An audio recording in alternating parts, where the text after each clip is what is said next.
क्या आप जानते हैं कि भारत की सबसे चहेती मिठाई जलेबी असल में भारतीय है ही नहीं।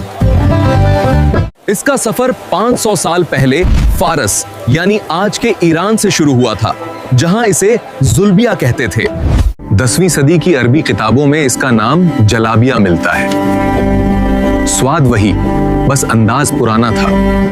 मध्यकाल में तुर्की और फारसी व्यापारी अपने साथ ये रसीली सौगात लेकर भारत की सरहदों में दाखिल हुए।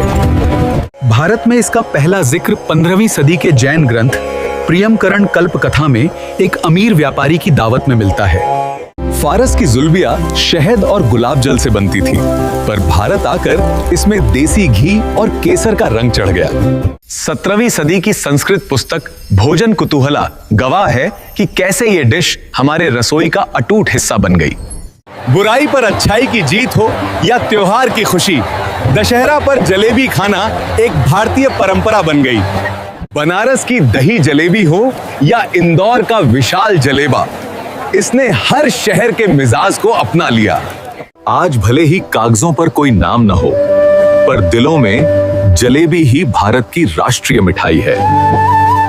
तो अगली बार जब आप इसके घेरे में खो जाएं, तो याद रखिएगा, ये सिर्फ मिठाई नहीं, सदियों का इतिहास है।